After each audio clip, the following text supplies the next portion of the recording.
Pultli detskiy mashinalar uchun mana shunga o'xshagan akkumulyatorlarni yasab O'zbekiston turli joylariga jo'natyapmiz.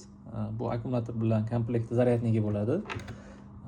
Ko'pincha shu rasmdagi mashinalar hammani uyida bor, farzandlariga sotib olgan, lekin zaryad uzoqqa yetmaydi, keyin uncha uzoq xizmat qilmaydi.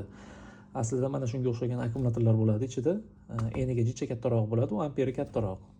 1 oy yoki 2 oy zaryad qilmasangiz o'tirib qoladi, bu ishdan chiqadi akkumulyator. Hozir bozorda yaxshi akkumulyatorlar 200 ming atrofida turadi, lekin bundan 2 baravar qimmatga tushadi, lekin ancha uzoqqa yetadi ham uzoq yil xizmat qiladi. Bu narsani o'zingiz sotib olib, bemalol ulab olaverasiz. Ko'k kabeli minus, qizil kabeli plus.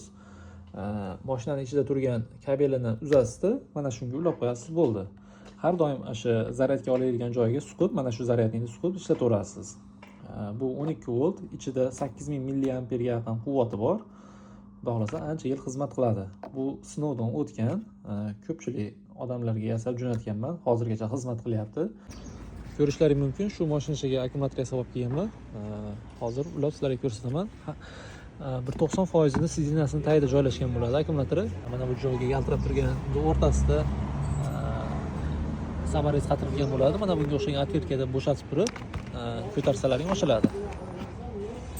Buni ham boltini bo'shatsalaring akkumulyatori chiqadi.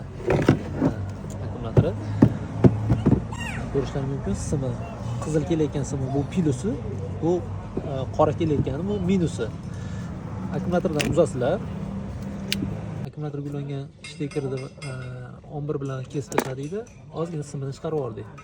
Ko'rib turibsizlar, bu plusi, mana bu minusi. Bu oq akkumulyatordan chiqqanda ham kabelini ozgina chiqarib oldik. Endi bularni bir-biriga ulanadi. Mana simni ulayapmiz. Ulanish tartibi mana shunday qilib ulab olasizlar.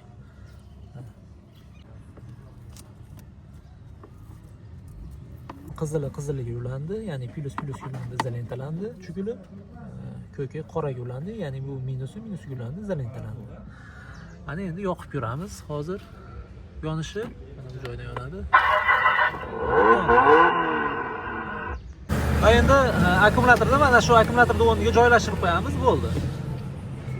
Simlarni bir-biriga xalaqit bermaydigan qilib joylashtirib qo'ysak bo'ldi. Va sidinasini joyiga qo'yib, shu bo'shatgan samarezlarini qatirib qo'yasizlar, bo'ldi.